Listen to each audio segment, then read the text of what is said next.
अहमदाबाद से लंदन के लिए जो फ्लाइट जा रही थी, उस फ्लाइट में 242 लोग सवार थे और उनमें 2 पायलट थे और इसके अलावा 10 क्रू मेंबर थे और 230 जो आम लोग थे जिसमें विदेशी भी शामिल थे।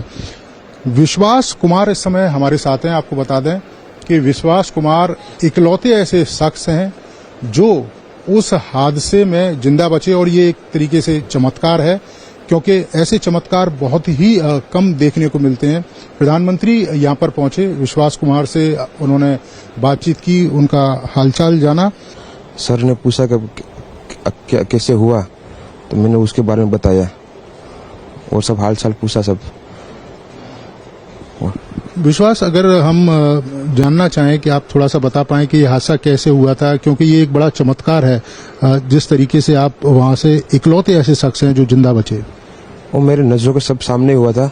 मेरे खुद को भी बिलीव नहीं होता कि मैं कैसे उसमें से जिंदा बाहर निकला, क्योंकि थोड़ा टाइम लिए कि तो मेरे को लगा था कि मैं भी मरने वाला हूँ, लेकिन जब मेरी आंख खुल के मैं देखा ना तो मुझे लगा मैं जिंदा हूँ। तो मैंने ट्राई किया, जब मेरी सीट थे वो मेरी बेल्ट निकाला, मैंने वो ट्राई किया जहाँ से निकल सकता वहाँ से, तो मैं निकल गया वहाँ से।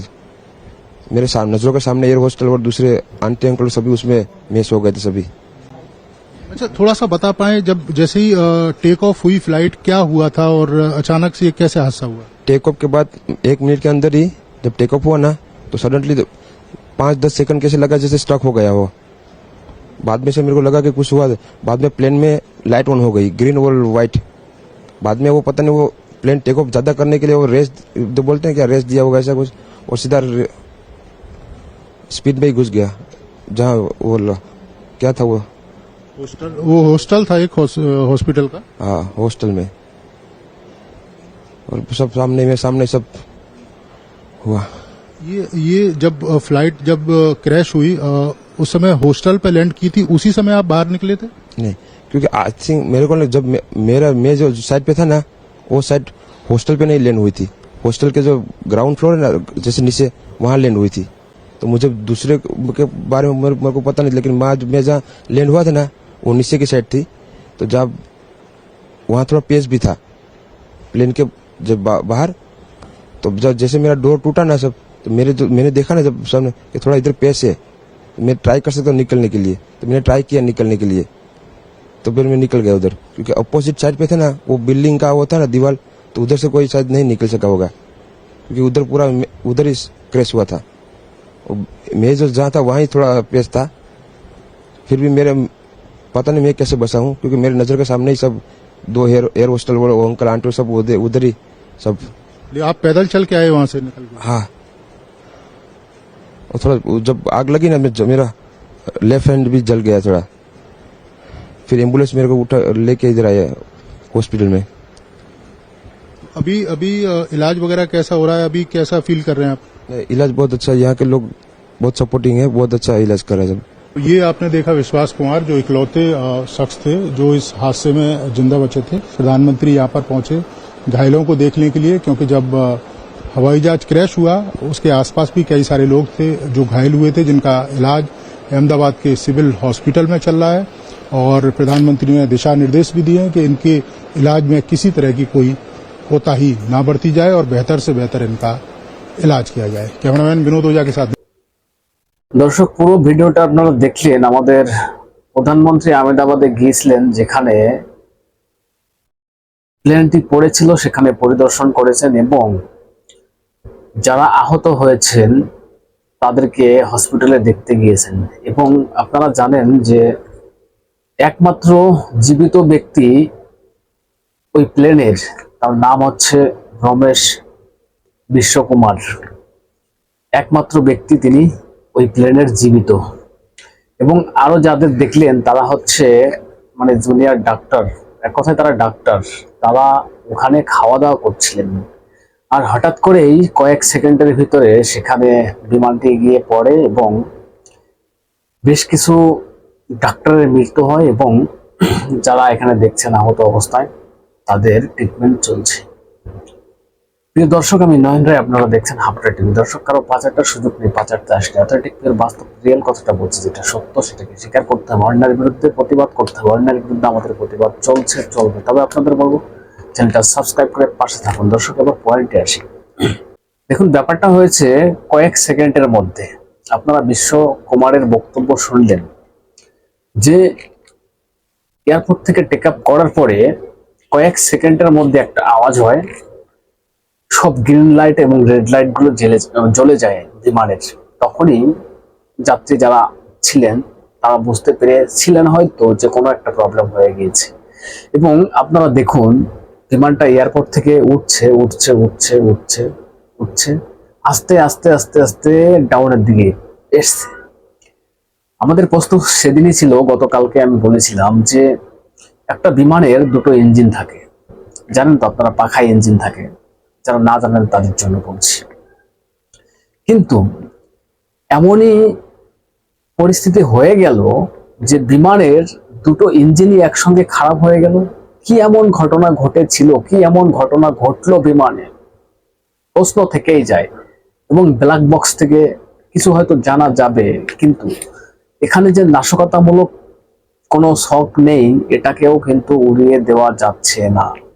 এটা কি করে সম্ভব যে একটা বিমানের দুটো ইঞ্জিন কি করে একসঙ্গে নষ্ট হয়ে যেতে পারে? তবে সেটা খতিয়ে দেখতে হবে, কিন্তু যা ক্ষতি হওয়ার তো হয়ে গিয়েছে। কেউ স্বজন হারিয়েছেন, কেউ ছেলে হারিয়েছেন, কেউ বাবা মা হারিয়েছেন, কেউ বা আর ফ্যামিলি সমেত চলে গিয়েছেন। আপনারা দেখেছেন সেই ভিডিও। এবং বিশ্বকুমার তার বক্তব্য শুনলেন যে কি করে সেই ঘটনাটা ঘটছিল এবং কি করে সে বেরিয়ে আসলো। কয়েক সেকেন্ডের ভিতরে ঘটনাটা ঘটে গেল এবং তার নিজের বিশ্বকর্মা নিজের চোখে বললেন, নিজের চোখে দেখছিলেন যে তার সামনে কয়েকজন নাকি অগ্নিসংযোগ হয়ে মারা গিয়েছেন। এবং তিনিও বললেন যে আমি কি করে বেঁচে ফিরলাম আমি নিজেই জানি না, আমার এখনো বিশ্বাস হচ্ছে না যে আমি বেঁচে ফিরেছি।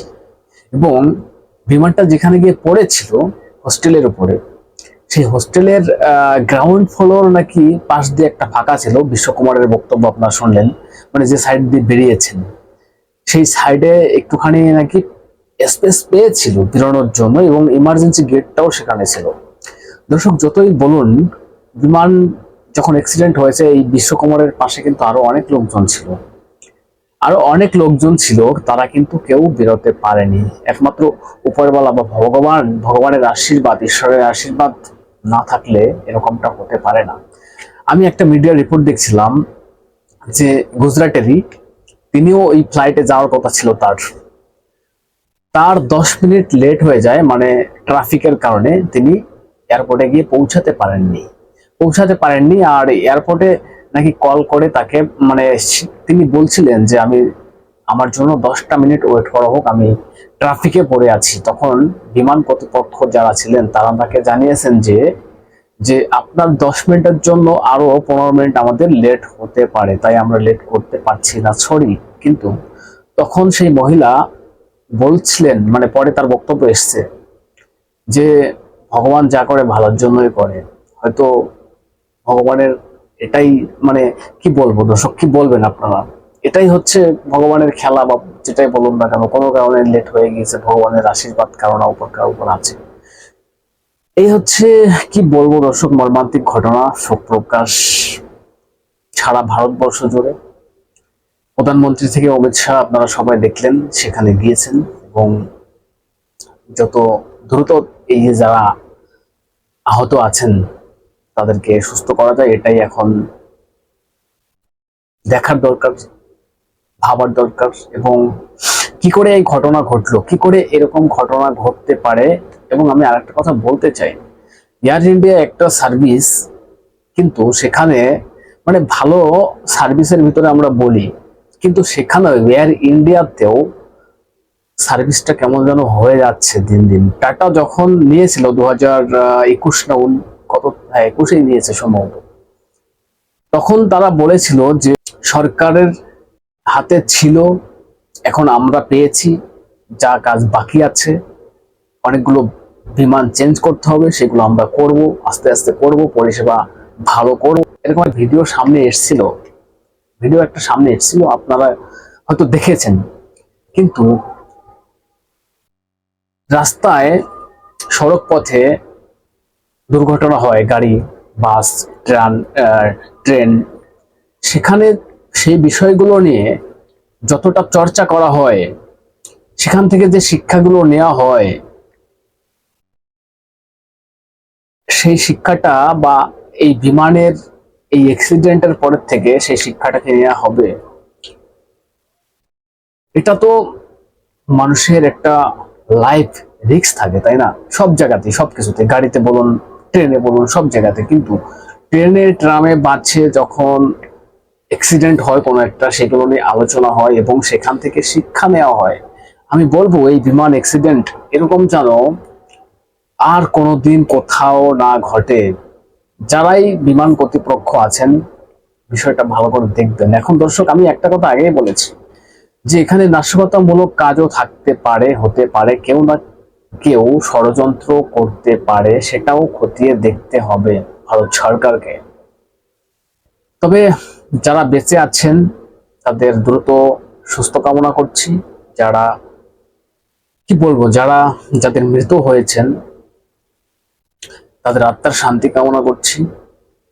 এরকম ঘটনা যেন আর পৃথিবীতে একটাও না ঘটে, এরকম মর্মান্তিক ঘটনা যেন আমাদেরকে আর দেখতে না হয়, এটাই যেন আমাদের শেষ দেখা হয়।